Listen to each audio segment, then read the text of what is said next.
Hey everybody, it is 2019. I'm Joel. With me as always is... Hey guys, what's going on? It is Jason. We're the Board Game Mechanics, and welcome to the show. If you're new to us, thanks. If you've been around for a while, thank you to you too. Anyway, I'm excited, Jason. Things are getting better and better all the time. They really are. Like, we've gotten a bunch more likes this week, and listens are still happening pretty well, so that's exciting. So keep it up. For sure. And I think we're almost to the point now where, like, we can't mention people by name because, or like, yeah, like, hey, here's someone in my game group, because people are like, who's that? So, like, yeah, that's true. That's kind of a cool place to be, I guess. A little bit, at least. So I will say this, though. Something clever. I don't know. I haven't been able to play as many board games as I wanted, but I'm still playing. I'm still enjoying them. Looking forward to this top 100 we're doing this week.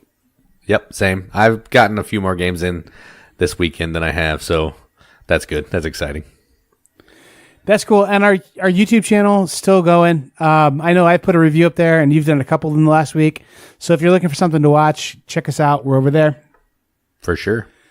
I have a bunch of games for sale, Jason, on our secret group. I posted that. Yeah. Because I just have too many games for my shelf space.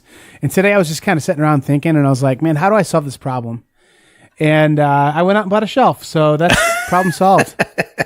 Yeah, that's what I'm trying to get Katie to let me do too. Oh, that's funny. I actually found a really cool shelving solution. If you're in the Midwest and there's a Menards around you, there's these really cool, totally customizable shelves they're a touch smaller than Expedite, so they don't fit the standard Days of Wonder size boxes. Right. But they fit like the Arkham Horror Living Card Game, like type box size and the yellow box size perfectly.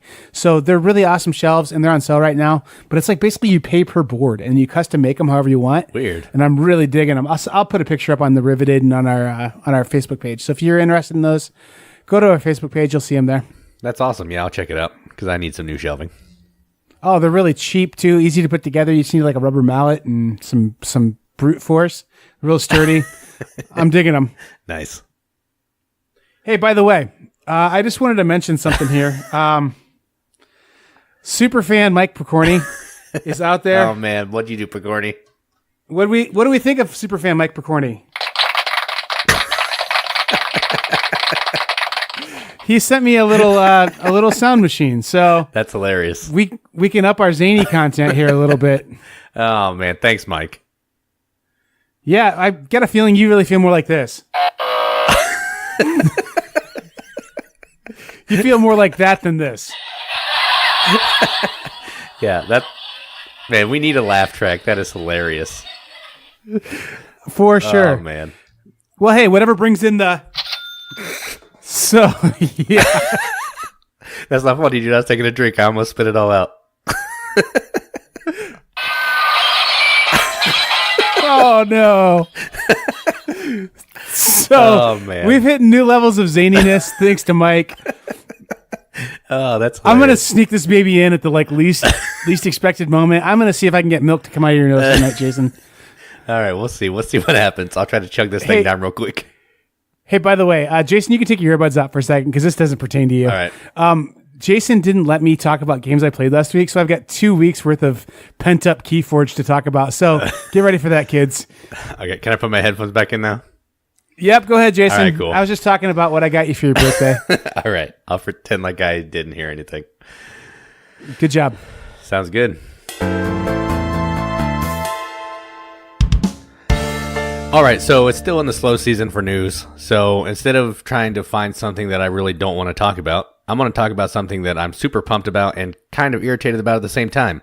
And that is Gugong is finally shipping. It is here. And I know that for a fact because somebody in the Riveted posted their shipping label and it made me angry. So pretty soon we will have this glorious game in our fingertips. I can't wait.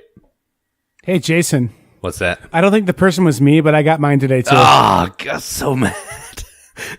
I posted on the post. I was like, this makes me so irritated. That happened last time, too, with Dinosaur Island. She got it first, and then like 3 days later, I got it. It was stupid.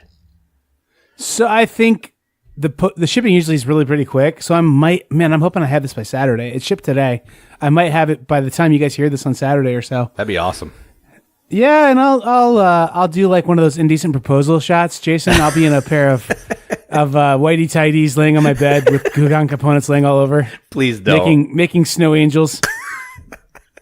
All right, you can do that. Just don't post that anywhere, please. Hey, by the way, I do have a piece of news real quick too, Jason. All right. Two things. One, on Reddit, they had some really awesome feedback for podcasters. It was like one of the top news stories for the week. That was, hey, thanks to the podcasters who repeat the name of the game after they talk about it or rant about it. Just at the end, they go, by the way, I was talking about this. I think I'm going to try and make an intentional choice to try and do that because 1,000 people upvoted that. So I think that's probably worth doing. And if you're over on Reddit, on the board games subreddit, like, OC original content gets just downvoted to death. But if you want to share our love over there, you could. And the other piece too is Wingspan pre-order. It's up right now. I think the champions are going to get it shipped in the next couple days. So that's what I'm excited for. Looking forward to that. So anyway, Wingspan is the other thing on my radar right now. And Rado's run through is posted. I watched it and it's awesome. Yeah, it looked awesome. I mean, my kids were yelling, so I kind of missed out on some of it. But what I did catch looks pretty cool. For sure. It is one good-looking game. Oh, man. Thanks, Pokorny.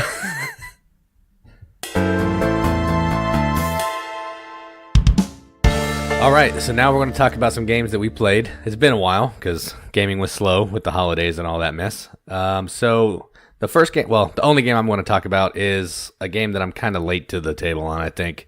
These games have been out for a while, and I played Unlock: The Adventures of Oz. I've never played an escape room game. I haven't played any Exits, any Unlock, Dexcape. I think there's one more, Escape the Room or something. I haven't played any of them, but I felt the need to try out my first one with the hardest one, and it destroyed us. We got like maybe a quarter way through the deck, and our 90 minutes was already up. We spent another 30 minutes trying to figure out this one stupid puzzle that we couldn't figure out. It was crazy. It was super fun. Like, I like the concept of just going through the deck, finding cards, and then using those cards as the clues to find other cards. So you don't have to rip stuff up. You can save it and give it to somebody else so they can play it. I kind of like that. It's interesting. So I definitely want to try another one, and I'm going to try to find an easier one so maybe I can actually escape and feel good about myself. So Unlock: The Adventures of Oz. I have that one. I haven't played it yet. I got a bunch of these when they were on clearance at GameStop. But I've played the formula, and then I played like this haunted house one. And I guess, spoiler, I'll make sure I only talk for like the next 30 seconds starting now. So like, okay, let me reiterate what I'm going to do here. Spoiler, if you want to fast forward 30 seconds and not hear any spoilers, do that now, and I'll stop in 30 seconds. All right, so this one I had about a haunted house was like real like, hey, what's going on in this haunted house?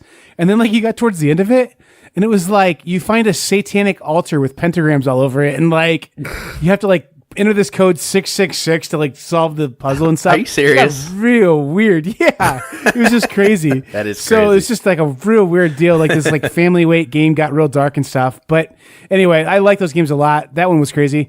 And now in 1 second, I can talk about other ones. So yeah, those games are really fun. So if you skip 30 seconds, I mean, I don't think anyone probably did, but if you did, I saved you from hearing something crazy. But anyway, the Wizard of Oz one's really hard. That's like true. Yeah, it's really hard because every character has their own little like quests that you have to do, and Dorothy's is mandatory, and all the other ones are like optional.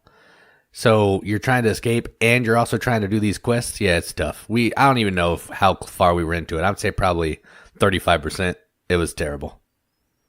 Yeah, there's one that got really criticized because you needed to know like a scuba diving or nautical term to solve it. And like a lot of people just didn't know it. So it was like, how am I supposed to decipher that word when I don't even know what it means? I've never gone scuba diving before. Right, yeah. So, I mean, like, that's like the Nautilus treasure or something. I don't remember what it's called. But those Unlock games are really cool. They've gone over really well with everyone we've played them with.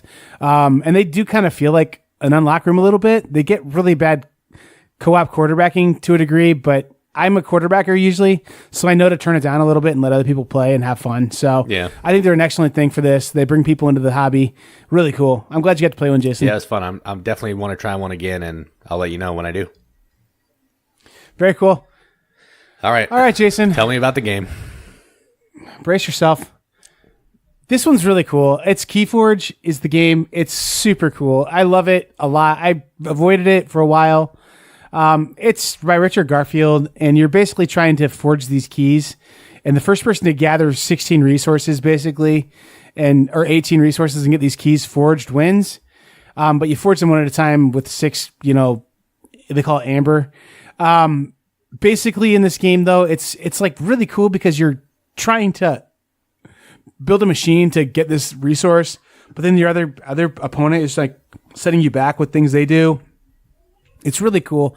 I really like it. The decks, the cool thing about it though, are the decks are pre-made and you can never disassemble them or reassemble them or customize them in any way. You just deal with the deck you've got. So that to me has made this game so much more fun, because when I would play Magic the Gathering, I would be like, well, how can I make this deck better? Like, what card could I put in there? Or what are there too many of? Or should I get more mana or whatever? Like, I'm always constantly like doing that second layer of thinking while I'm playing, like on how do I do better the next time? On this game, you just do what you do, and you just play it, and you play the cards you have, and you just hope for the best, and you try and figure out how to play that deck the best possible. So it's really about playing the game, really focusing on playing. And it's just, I mean, it's so similar to a lot of other head-to-head card games like that. It's cheap. It's $10 for a deck, and you're ready to go. Like, you can play the game if you had some little just counters and tokens around. Just a really fun deal. I probably could do a whole podcast about this, like, and I'm not talking an episode, like do like a weekly podcast just because I'm that excited about it right now. It's really fun. Everyone I've played it with has been really excited about it too. It's everything that Magic the Gathering did for me ever at its peak. This does for me, and maybe even better, without all the hassle of thinking about, okay, I've got to look through albums of cards and try and make this thing better and better all the time. The other thing too is I went to a tournament for this already, had a really good time, had a lot of fun. I went 1 and 2, didn't do very well, but I had fun. The people who I played with were enjoying it too. I've never even thought about going to a Magic tournament because I was like, man, I'm just going to embarrass myself. So I think it's a much more casual game, much more fun game. And it's just really cool. Just the way how you can try and get synergy between cards and factions, and just, it's a really neat game. It's almost one that you have to play it to really experience it. I do have a live play of it that Luke and I did on our Facebook page. So if you want to see it being played, my son Luke and I played a game live the other day. And you can check it out there. It's not the best quality video. It's just basically a static camera from a phone that went live, but you can see it played there. And I'm sure there's a billion other videos out there of it. It's just a really fun game though. I really like it. And Jason, I'm going to say you'd like it too. Oh, I probably would. I played a ton of Magic. I think that's kind of what's jaded me, because Magic is just so expensive. So I just always have that in the back of my head. Like, man, I don't want to get sucked into another one of these $1,000, $2,000 card games, and I still don't have a good deck. But I know it's just $10. I get that. But yeah, it's just the Magic is in the back of my head, jading me. Yeah, for sure. And me too. That's why I was like, the other thing too is like, if you're going to play a game like this, you almost make it your sport. So you have to play a couple matches a week at least to stay sharp. And so I'm like, do I have enough margin in my board game hobby time to really want to do that? And I don't know if I do or not, but I'm really enjoying it right now. And it's as soon as it stops being fun, I'll just be like, well, I'm done. And I bought, $70 worth of decks or something, and I'm done, So I mean, bad. Right. And $70 worth of decks buys you a deck, maybe, and that's considered cheap in Magic. So it's a really cool system though, really fun. And it's neat to find some of the crazy names that you get. Like my son has one called the Tinkerer, who's in charge of the innkeeper's knickknacks or something crazy like that. And just like a lot of fun, cool stuff that happens in there. Because each deck is uniquely named. Just really fun, really cool. I think it's going to be around for a while. It's going to be a cash cow for FFG and keep them going forever too. So that's KeyForge. So anyway, yeah. Hey, Jason, I'm going to do this too. My son and I started another podcast. It's going to come out maybe once or twice a year. And the episodes are 3 minutes long, so don't look too hard for it. But it's called Polky Talk, POLKETLAK, with Luke and his dad. One episode we talk about Pokemon and the Pokemon trading card game. The next episode we talk about President James K. Polk. So anyway, look for that. It's up on iTunes now. It'd be really funny if that became a meme and like got super popular on something that I farted out of my butt, and this we actually work hard on, and it's like slow, steady growth. Yeah, that would be funny and depressing at the same time. Kinda. I would probably be like, hey, this is Poke Talk with Luke and his dad. But here's a special guest episode of Board Game Mechanics. Yeah. Oh man, that's funny. No, I can't complain, man. It's been awesome. The ride on this side of the stuff has been awesome. You guys are really great fans and really awesome supporters. Anyway, that's not anything to do with what I played, and we have a show to do. So I guess we got some stuff to do here, man. We got to talk some games. So I'll shut up now and let a bumper roll.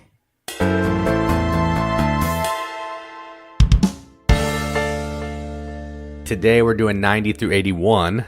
So they're better than 100 through 91. Well, in our opinions, I'm assuming. That's how I feel. I'm assuming you feel the same way. Like 10% better. Yeah, just a little better. So I won't talk about it anymore. We'll just dive into it. So my number 90 it's in a trilogy of games from, I think, Final Frontier Games, and it is called Cavern Tavern. This is the same company that did the new Robin Hood and the Merry Men game and Rise of Nobility. And essentially what this game is you're playing some cards trying to fulfill contracts for these people that are in this tavern. But every so often there's this guy named, I think his name's Grumpy. And, well, he gets grumpy and he comes and slaps you around a little bit. So then you have to do some stuff to make him happy again, or you're going to start losing points each round. And if it takes you too long to give your guests drinks, you're also going to lose some points. There's some little worker placement places too. It's an interesting little game. It plays like I played it 2 players a couple times, and it took about maybe 40 minutes. So if you're into Rise of Nobility, but you don't want maybe as long a game and not as much heft, I would check out Cavern Tavern because it's a good time. So my number 90, Cavern Tavern. You just gave it away, Jason, that you said there's a heavier version of it out there. So now people know, well, that game's higher. I don't know if it is, actually. It probably is. I'd be surprised if it's not. I think it's on my list even. Cavern Tavern isn't. I haven't played it. My number 90, though, is one that you've played, and I'm curious to see if it pops up in your top 100, because I know you really liked it, but I don't know if you top 100 liked it or not. My number 90 is For Sale. This is like, when I think of a filler game, like my automatic, like the thing that pops into my head automatically when I think of filler games is I think of For Sale, because it was one of the first filler games I played as a filler. But it's a great game, just a really awesome auctioning and then selling game, kind of trick taking almost the second half of the game. So it's like an auction game followed by it really is kind of a trick taking game where 3 tricks are being taken simultaneously, kind of. Or there's like a first, second, and third prize, or however many players you have. But For Sale, really fun game. And it's just dollar for dollar, one of the best games you can get. I just really, really, really enjoy it. I have the travel edition, which is like seriously $10. You can get the box edition that has a thicker cardboard money in it and like slightly heavier cards for maybe 15 or 20. But it's either way, it's a great game that I think it's been in my collection for at least 6-7 years, and I don't see it going anywhere anytime soon. It gets played with the right crowd all the time. A lot of table accessibility. Just how the 2 phases work. It just is a lot of fun that you're starting off the game by buying properties with this cool auction mechanism, and then you sell those back for a profit, and it's just really fun. For Sale. Yeah, I played the travel one, and I really like it. I've been trying to buy it, but every time I find it, I just don't want to spend $14. So I'm just a cheapskate. But yeah, I really do like For Sale, and I'd like to take it to some of the game groups that I play with non-gamers. I think they would dig it. Yeah, for sure. It's something that you can teach anybody. Like, I played this with my 90-year-old grandpa before he passed away. So, I mean, like, it's that kind of game. Yeah, that's cool. All right, my number 89 is a Queen game. And there'll probably be more Queen games coming later. So that is a game that I got for $10 at, I think, like a Black Friday sale or something, or a Queen closeout sale on Amazon. And it is called Liguria. And what this game is... Interesting. Yeah, it's like it's the prequel of sorts, or sequel of sorts, to Fresco. So you have these boats. You're going around to these islands and collecting paints to fulfill these contracts to go take to the guy who's painting the fresco in the Fresco game. And you're trying to build up, like, get influence on these islands, because if you can have the most influence, you're going to get some stuff at the end. You're trying to collect these tiles to get some, like, bonuses if you can collect some sets. It's a really easy game, and I don't know why it's like $10 and people don't like it, but I enjoy it. It's a good time. So my number 89 is Liguria. Yeah, keep an eye on Queen games on Amazon. They go on insane sales sometimes. Like, I don't know I don't know what's happening there. If they just overproduce them like crazy, or if a forklift backs into some of them and they sell slightly damaged ones, or what. But for sure, like this game, Parfume, Thebes, Lost Legends, all those games are like under $20 pretty regularly. Yeah, for sure. That's why I have so many of them. World Monuments. I mean, just a lot of them. So yeah, I mean, that's just something to keep an eye out for sure. I have not played this one. I like Fresco, but I have not played this one. This isn't as heavy as Fresco, but I still enjoy it. Yeah. Cool. So we know Fresco's up on the list yet. That's not the criteria. Well, it kind of is, I guess. You're right. I'll tell you what, Jason, I'll expose that I have Fresco on my list higher, but not even today higher. So higher than today's list. So, that's a little tidbit for you guys to keep you hungry for higher on the list stuff. Yep. My number 89, is that what we're on? Yeah, it looks like it. Yep. Is Takenoko. This is a game that's just super adorable, really cute, with this little panda bear that eats bamboo. Then you put the bamboo in his belly on your player mat, and there's a gardener who makes the bamboo grow. You're doing basic set collection stuff. You're trying to get this bamboo or get different like irrigation down or different things for different criteria, get cloisters of different kind of land in different patterns, and just it's all set collection that you can do. And after you get a certain number of the sets completed, the game's over. And so it's kind of a race to see who can get this done first. The cool thing about it is, if you've ever seen this game, it's got the 3-dimensional bamboo that sticks up on the table. That's kind of fun. It's a neat game. It's one that you can't store on its side at all because it'll take you like longer to set the game up than to play it if you have all that bamboo like spilt together. But a really cool game. Has an interesting lavender box insert too, which is kind of unique to this game too. But just a fun, cute game. Definitely gateway. Definitely something that you can play with anybody. A lot of fun though. Simple but just fun. Is this with or without the chibis? I have never played with the chibis. I have the chibis and I haven't played with them yet either. I was just wondering. So, without, I guess. Yeah, this is a good game. I like it. And I have played it with lots of people who don't usually play games, and it's gone over very well because it's cute. I mean... Yeah, absolutely. That's pretty much it. Another weird thing is, this game's in like everybody's collection, and I think everybody's afraid to put it in like their best of list because they're like ashamed of it. But if you look at everybody's board game collection, you see Takenoko right there in the front row. Yeah, dude, I have no shame. I have like no shame. Oh, yeah. I'll play this over Takedo any day too. And Takedo's kind of a cool, like, I have this Zen cool Takedo game in my collection. Right. And I don't know, these games get compared because the names sound kind of similar and they're right. Asian games, but I mean, like, they're totally different games. They're nothing alike at all. This one's just pure fun. I like it a lot. If you didn't put it in your top 100, Jason, you're going to be the king of the hypocrites. You better figure out how to get that worked out. I know. I better let me do some browsing here to make sure. That would be really bad. That would be really bad. You don't have the guts to put this on your top 100. This is really bad. But everyone has it on their shelf. Yeah. Yeah. We'll put a fork in that one for a second. And we'll make that better later. All right. Number 101 for Jason was Takenoko, if you guys missed it. Yeah. All right. Back to the list. My number 88, yes, 88, is another Queen's game. Imagine that. And it is another game I got for super cheap, and it's called Queen's Architect. This is like a worker movement game. You're moving your little carriage around to these little villages, and you're trying to recruit these workers to come sit in your, like, you have a rondel that's in front of you that you're moving this little action selection wheel around.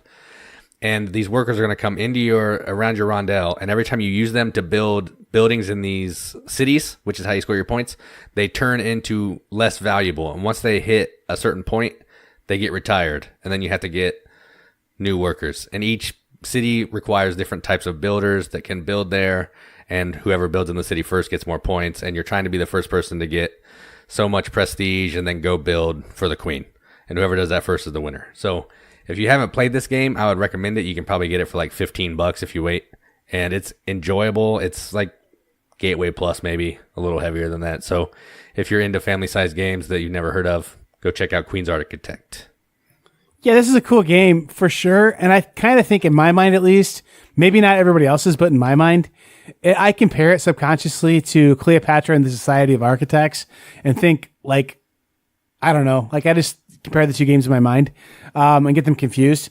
But I don't know that I've ever played this one, honestly. I've seen it on a lot of bargain shelves and heard you say that it's good. May have to check this one out. Queen's Architect. Yep, it's good. My number 88 is a game that, Jason, if you could just get over the fact that it's in space, you would absolutely love it. Because it pretends like it's a fighting game, but it's not at all. And that is Eclipse. This is just totally customize your civilization, 4X-ish game. It's a lot of just like, how do I maximize my economy and just try and get everything to be the best, like how I gather resources to get better technology, to get better resources.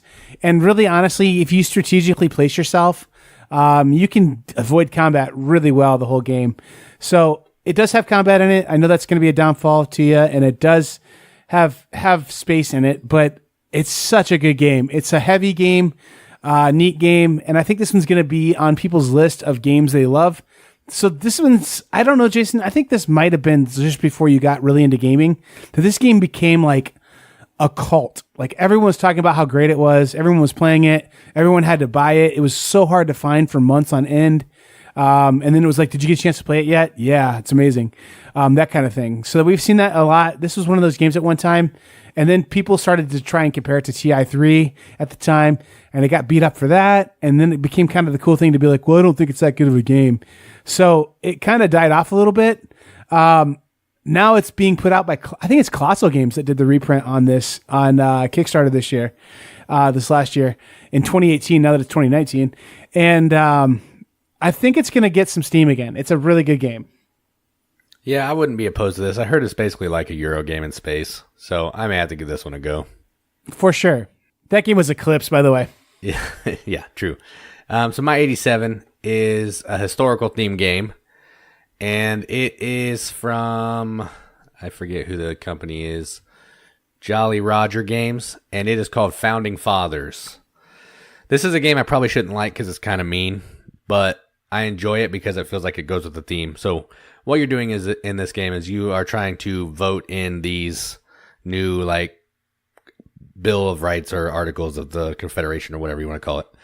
And you're doing this by either voting either for the article or against it, or you're voting or using your characters for the special power, or that you're going to send them off to delegation to in one of the four types of groups that they have. So Federalist, Anti-Federalist, Big Government, and Small Government. And you're going to get points based on how well you do in the congregation or congressional track, how well you win votes, and by how many of these certain kinds of tokens you can get at the end. It's a fun little game. It feels kind of like you're, there when they're trying to come up with the Bill of Rights, and I want to play it more. I haven't gotten to play it a ton because it's hard to find, and I need to have 3 people. So that's Founding Fathers, and that is my number 87. Yeah, you can find used copies on Board Game Geek, but they're kind of expensive still, like over $30 for a used game. I'm going to be honest. I'm not down with this one because this game, to me, like I'm sure it's fun and I'm sure it's a good game, but it looks like a game that you'd buy at the gift shop at a national park. Like that's what the front of the box looks like. And I judge most of my games by what they look like. So it really does. I'm real shallow like that. It really does look terrible on the box, but the gameplay is really fun. It doesn't really look much better inside, but it's fun. Yeah, it looks like Flashpoint Fire Rescue, like the board does. Yeah, a little bit, yeah. Like, I don't know. I've heard good things for sure, but it's definitely one that's not easy to find. And if it sounds interesting to you, I would suggest you find it because I don't foresee this one getting easier to find, honestly. It's kind of an older game. It's like, I think probably 5 to 10 years old. So I don't know, man. Pretty cool though that you're so into it. How long's this one? I think we played maybe 2 games in like 3.5 hours. So hour and a half a game, maybe. Wow. Which isn't terrible. Huh. That's pretty cool. And you played it back to back?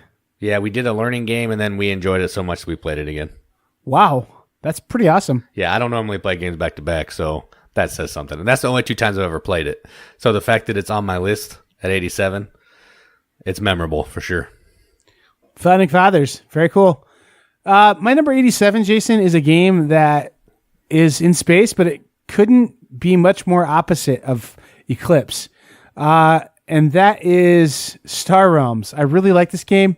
It's a cool little deck builder, super compact, super easy to get to the table, easy to travel with it. You're basically buying ships from these different factions, and then the factions synergize. So you try the best you can to try and like specialize in one faction. From what I found, the Blob faction is really good and overpowered. And unless you make a effort to not let someone buy all the Blob cards, they're gonna win. Which is one of the factions, but then there's one that like lets you draw extra cards. There's one that lets you heal yourself, and it's kind of a head-to-head, back and forth kind of fighting game.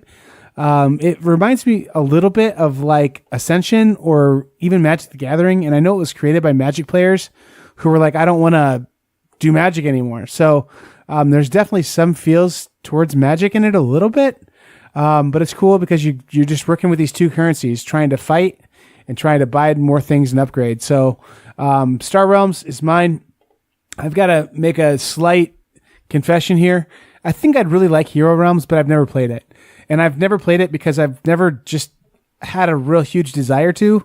Also, I don't know anybody who owns it, and I'm not going to spend the money to buy it probably when I've already got Star Realms is kind of my thoughts. Even though they are different games, I feel like they're similar enough that I'm pretty content with Star Realms. So that's my number 87, Star Realms. I own Hero Realms, and I have the cooperative campaign and the boss decks. You seem to like it then. Yeah, I do like it. So Star Realms, I played that a lot on the iPad, and I play Hero Realms with actual decks. So yeah, I like both of these games. They're really good. Good job, Jason. That makes me happy that you like that quite a bit, and you get one of these. Thanks. That was a really bad time to work that in, but that's okay. It's all right. We'll make it work. All right, so my number 86 is a two-player only game called Acrotiri. Say it again, so that way the people who actually care. Acrotiri. Wow, I've never even heard of this game. Yeah, so this is a two-player game. It's tile laying and pick up and deliver at the same time. So on your turn, you're going to place a tile. And then you have this boat. Everybody starts on this center island. You have this boat that you're trying to travel around connected paths to other islands to collect these resources that are on the boat, on the island, bring it back to the center island to deliver it. The goods are going to be more valuable if there's, I think, less of them out, and they're less valuable if there are more of them out on the island. So you can maybe be able to pick up 3 green ones for that one red one, but the one red one could be worth as much money as the 3 green ones. And then you're also trying to get these goal cards that are going to give you directions to these hidden temples that are on islands based on how many of certain colored icons are on each tile. So say I place a tile and there's a red icon facing north and a blue icon facing west, and then 3 tiles to the south there's like a blue icon. And my card says I have to build somewhere where there's a red icon facing north, whatever I just said, and I can go there and put one of my temples on that island, and it's going to score me a pile of points. So it's a 2-player game, but it is a deep, thinky 2-player game, and it's probably one of my favorite 2-player games. That's why it's on my list at number 86, and that is Acrotiri. Very cool. I will have to look up pictures of this on The Geek because it sounds interesting. Just don't know anything about it. Yeah, it's really good. Rado has a good run through you can check out. My 86, Jason, is completely opposite of what you just talked about. It's a silly lying game. Sheriff of Nottingham is my number 86. I really like this game. It's a cool game. It's amongst my favorite party-ish, wackadoo, we're going to lie and deceive each other kind of games out there. It's also really cool because this is one of those games where if you're playing Secret Hitler or something like that, you can't really do that game without lying. This one you can. Like, you can totally play this game, not have to lie the whole game, just play completely honestly and be competitive. So that to me is kind of interesting too. So I don't know. I think it's a cool game. That game is Sheriff of Nottingham. Yeah, I agree. This is a good game. I'm not actually sure if it's on my list, but I have played this game a lot. So if it's not on my list, it's probably because I've just worn it out. Yeah, it's a good game for sure. All right, so my number 85 is a Days of Wonder game. And this is the Days of Wonder game that no one seems to like at all, but I actually like it, and I acquired it this year, and I've played it a few times since, and that is Cargo Noir. This is a slowed down auction set collection game that takes place over like 9 or 10 rounds, depending on the player count. You're just placing bids out with these boats on these territories to collect goods tokens. You're going to cash in sets of good tokens for money to get cards that are worth points at the end of the game. That's the whole entire game. I like it. A lot of people don't, so that's why I made my list at 85. Cargo Noir. Yeah, I had a trade offer for this one, actually, believe it or not, a little while ago, and I didn't take it. I don't know. I can't really tell you why I didn't, other than I just didn't. I know you like it a lot. I know just it was so panned that I guess really if you went into it, like when you go to see a movie that has like a Rotten Tomatoes score of 13 or something, you're like, the bar's really low. I'm really going to like hate this movie, and then it's okay and you really like it, you know? So I'm wondering if that would be the situation for me on this one, that it's actually a pretty solid game and it's just been beat up enough that I actually would like it if I gave it a chance, but I just haven't. I don't know. Pretty cool though. It's a Days of Wonder game, so it's got good components, I'm sure. Yep, and good art.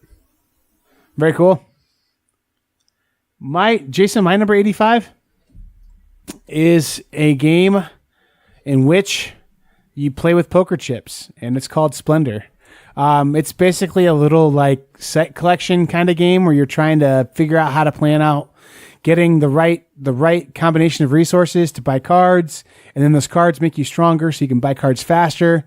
And it's like you're building a little machine, get this thing sped up, and then by the time you get it really rocking, the game's over. So that's Splendor. I will admit this game is more fun, I think, because you have these big chunky plastic chips that you play with. But I think it's just a really good game, rock solid game. There's other games now that I think like Century Spice Road, for example, have come along and utilized some of the same ideas in it and maybe even done it better. But this is the original kind of that genre. And I really do enjoy this game still. It's stayed in my collection, and that's Splendor. Yeah, I like this game. This is a game I played a lot. Me and Katie used to play this a lot. We haven't played it in a long time, but yeah, I do enjoy it. Yep, it's a good one. All right, so my number 4 is one of my favorite deck building games. I'm not going to say my favorite because, again, I'm not looking any further on my list. And it is from Renegade, and it is called Clank. I like this game because it's a deck building game, but it also has a little board play where you're trying to move down this board to collect some artifacts or whatever they are. And you're trying to get up to the top and escape before anybody else to win the game. Basically, you're just playing cards that are going to either make you noisy and give you more chances to die from the dragon, or maybe help you get down lower into the dungeon. Normal deck building stuff, but the little board play is kind of interesting. So that's my number 84, and that is Clank. That's a good game. I have Clank in Space. I haven't played the actual original Clank, but I would love to because I hear that they're actually kind of different games. Yeah, they're very different, yeah. I mean, the modular board in the Space game is why I think I went with that one. And I knew other people who own regular Clank, so I tried to diversify my collection a little. But I mean, I think if I had it to do over, I don't know, man, I might just get the original Clank because it's just a cool theme. The run in and steal the dragon's gold. Just that whole thing is really cool. Yeah. Clank, very cool. Jason, my number 84, I think is what we're on. Yep. Is Agizia or Agizia, however you want to say it. This is a game where there's a lot of games like this that have come around since, where it's like you're doing laps.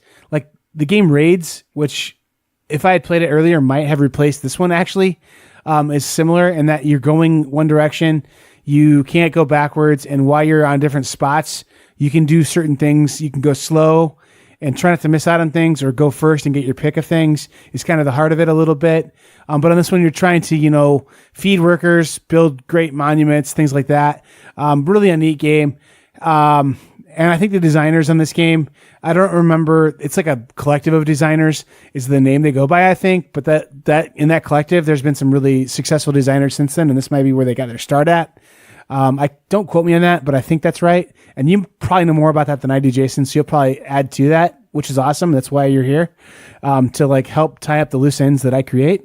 But I really do enjoy this game. Kind of hard to find. I kind of looked into it because of Jason, but I enjoy it, and I think you'd like it too, Jason. Oh yeah, I definitely want to play this. Yeah, it's from that collective Akatokia or something. Right. They also did Leonardo da Vinci, and the dudes are like Flaminia Brazzini and Virginio Healy. I think they did Marco Polo and Lorenzo or some those Italian guys that do all those amazing games. Yeah, so I definitely want to play this game a lot. Yep, it's a good game, and it doesn't look too great. It looks like that era of board games where everything looked like Dominion, kind of. I don't know, like it's got a kind of certain look to it. It looks like Tigris and Euphrates almost, but it's a better playing game than it looks for sure. Yep, for sure, I would play it. Can't wait to play it sometime. My number 83 is that game was EJason, by the way, for those who want us to repeat names. Oh yeah. My number 83 is another Renegade game, and it is a dice placement, move some dudes around on the board, collect some goods to complete some resources, and it's called Covert. So, yeah, I found this game at a local game shop on a whim, never heard of it, picked it up. It was when Renegade was just, not really who Renegade is now. And I brought it back, and I saw it was dice placement, I was in, and then, yeah, that's it. So you're using your dice, you're putting them on these action spaces to get contracts, to get cards that are like passports, guns, and just stuff to fulfill contracts. Or you're going there to be able to complete your missions, or you're going to go there to be able to move your guys around a map to get them into correct cities so you can use the cities in mission completion too. So it's basically contract fulfillment in a really cool way. So if you're into that and dice placement, I recommend my number 83, Covert. Yeah, pretty good game, Jason. And I think this is one game where I actually may have beat Katie at it. I think I might have beat Katie, honestly. Oh, yeah, I think you did win. Yeah, I think so. So that makes it feel good. I should have put it in my top 10, but instead I didn't put it on my list at all. It is a cool game, though. It's really cool. And the theme is awesome. Like, there's a ton of games about trading on the Mediterranean. This one's just different. It's a cool theme for sure. And it works. And it's just got kind of some cool layers to it. Good selection, Jason. Covert. Yep, I dig it. My number 83, Jason, I'm going to be really curious if this makes your list. I kind of think it will. I kind of hope it does, just because it would say a lot about us. My number 83 is My Little Scythe. I really like this game. It's definitely a kid's game. It feels like a kid's game. It's just light and easy, but it does everything that Scythe does in just a really light and easy, quick way. And it's cool. It's a fun game. If you've got younger kids, they can pick it up pretty quick. And I think they would really enjoy it. I really enjoy it as a grown-up too.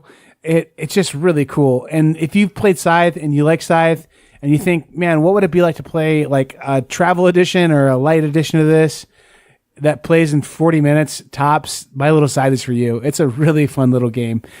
And the production value on it is just so over the top that it definitely doesn't hurt anything.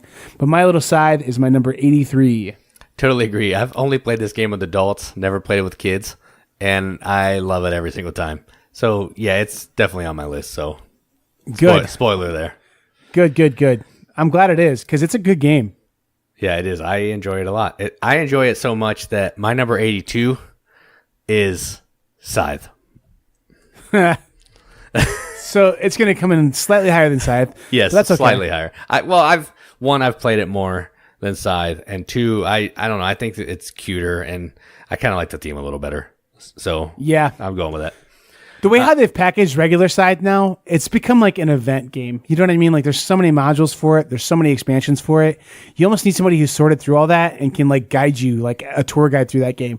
My Little Scythe, man, just throw it on the table and play it. A lot of fun. That's true. That is true. But like back to Scythe, the real game you're talking about. Yeah, so Scythe is the granddaddy of My Little Scythe, or dad, whatever you want to call it. And essentially in this game, you have this little player board. You're moving your little action selector around, and you're trying to move your mechs and your guys around to get resources, maybe win some battles in some territories. And you're trying to be the first person to get a certain amount of stars in normal Stegmaier fashion.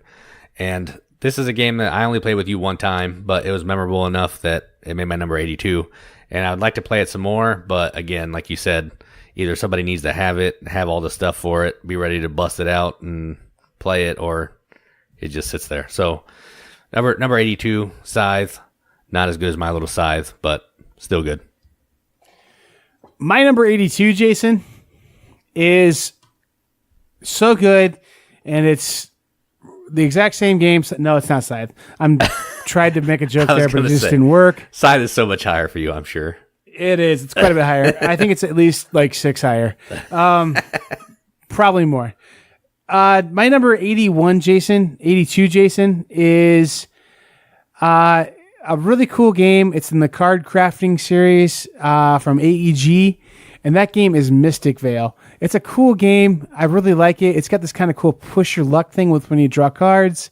It just works out really well on how you build these cards to try and buy victory points, basically. It's doing for card crafting what Dominion did for deck building. And I'm really curious to see where they go with this card crafting system. I know they have the Edge of Darkness or whatever that game's called that's coming out or is out.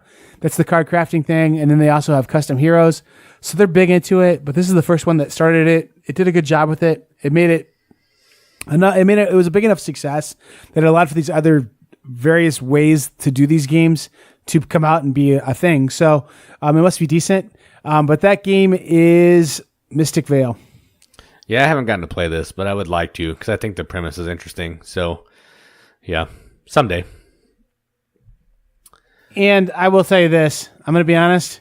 I did have another game in there, and I was looking over my list today, and I was like, no, I can't leave Mystic Veil off and put that one on there because like I just had some bad experiences with it lately, and that's Cry Havoc. So Cry Havoc was actually like 82, and I dropped it all the way off my list. So wow, that was kind of an audible. And that kind of also tells you too, like these games are more like tiers of games. So like these lower 20 are games that like, depending on my mood, number 80 could be number 100 and number 100 could be number 80. Like, I don't know. My mood definitely determines what I want to play sometimes. And these bottom tier games, like up to probably number 60 or 50 are all games that I kind of feel the same about. Like I really enjoy them, but you kind of have to feel them a little bit for me, at least still at this point. Games from 60 up, I'm like, those are like anytime, anywhere games. But yeah. So anyway, Mystic Veil is my number 82. Cool. My number 81 and the last one I'm going to talk about this week is a game from Breaking Games, I think. And it is called The King's Abbey. And this is another dice placement game because I really dig dice placement games, in case you couldn't pick up on that. And each player has their own Abbey board. And you're going to roll your dice, and it takes place over like 12 phases. So on your turn, you're going to place dice in your abbey to prepare people to go off on these quests, or maybe send them to fight in the castle to defend you against the darkness, or maybe they're going to go out onto the main board and collect resources for you, or go get some more buildings or whatever. And you're just trying to be the person who builds the most buildings and has the most points at the end of the game. It's a really fun game. It's interesting because there's so many things going on. You got to decide if you want to use your dice on your own board or if you want to send them out to the main board. But if you wait too long going to the main board, all the spaces might be taken. But you can always put stuff on your own board. So it's interesting. There's some dice and some meeple play, and it's a good balance of everything that I dig. So if you like interesting dice placement, worker placement games, I would say check out King's Abbey, my number 81. Very cool. Fun facts about this game, Jason. I don't know if you know this or not, but this game actually was created on a Tandy computer running Windows 3.1, and it actually was designed in Microsoft Works, not even Microsoft Word. So pretty cool that they were able to create this game on a 40-year-old computer and with a dog doing the graphic design. So that's really cool. Yeah, it does not look great, that is for sure, but it is fun. It might be amongst the highest bad looking to how good the game is on this list. It looks homemade kind of, but it's from all accounts, it's a pretty good game. Yep. It's good. Just a brief sidebar here, Jason. I want to plug our YouTube channel. Go over there and watch it. Like a lot of these games we're talking about have reviews up on YouTube from us. And I think maybe we're to the point where I don't know, Jason, I'm going to just challenge us. I think we should put more of these reviews up of our top 100 games. If we love them so much, let's put reviews up of them. I agree. So anyway, I'm going to try and do some more of that too. So go over to our YouTube channel. And I thought of this little like divergent path through the woods because I'm looking at my shelf here next to me and Raids is on there. And like I mentioned that game already once, it's such a good game. And you told me it was going to be, and it's a really good game. I really like it. So it didn't make my list, but if I had played it earlier, it probably would be on there. But you can see a review for it and a lot of other stuff on our YouTube channel. So go check that out. I think we're breaking another milestone on the YouTube channel here real soon too. So that'll be awesome. Go over and subscribe and watch the stuff. Okay, so enough with that. I know everyone's like really waiting with bated breath for number 81. This is a quick game. This is one of those games that you can get. Well, I don't know if you can get it cheap still or not, but I got it for like $9. So this is maybe like one of my best bargain games on here. That game is Thebes. I really like this game. It's a cool game. It has this really like cool time track element where everything you do costs time. So on your turn, you can spend a lot of time and do something big, or spend a little time and do something small. You're kind of balancing like your actions based on how much time you want to spend doing different things. And the only thing that I think this game's kind of rough about is it does have a lot of luck in it, and that you're drawing little chits out of a bag. But even then you can kind of minimize that. But sometimes you draw the chits out and there's nothing on them, and you just went out and dug and didn't get any artifacts. And I guess that probably is a little bit thematic. I mean, I'm sure there's times where Indiana Jones like went out with the best intentions to find the best stuff and just never was able to. So, anyway, my number 81 is Thebes. Really cool little game, good production value. One of my favorite Queen games. Yeah, I think that scenario you were talking about with Indiana Jones was Temple of Doom. Pretty sure. Is that what it was? Yeah, he didn't go find anything in that other than kids being trapped by this fire guy. It's been a while since I've seen that. What a disappointment. You're looking for treasure and you find some kids underground. I think it's like us going to watch the Crystal Skulls one. Where we were hoping to find a Indiana Jones movie, but we ended up really disappointed. Yeah, that movie was not to just good. see an old Harrison Ford trying to be Indiana Jones. Yeah, it was sad. It was. Well, man, I want to do another 10, Jason, but I guess we got to wait a week. Yep. So the next group of games I have, though, are really, really rock solid games. Let's look at mine. What do I got going on? Yeah, they're okay. Mine are okay. My biggest dropper is in this next group. My game that was like, I think it was either number 1 or 2 or 3.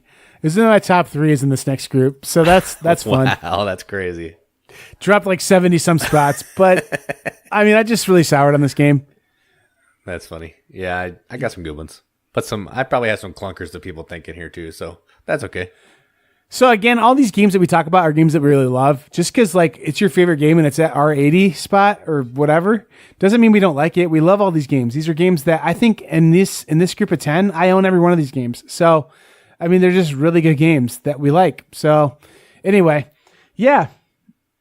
Yeah, I actually don't own some of mine, but that's okay.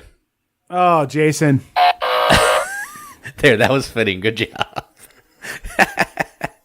I'm working on it. For those of you who are nervous, the soundboard, I think it's going to get retired after this show.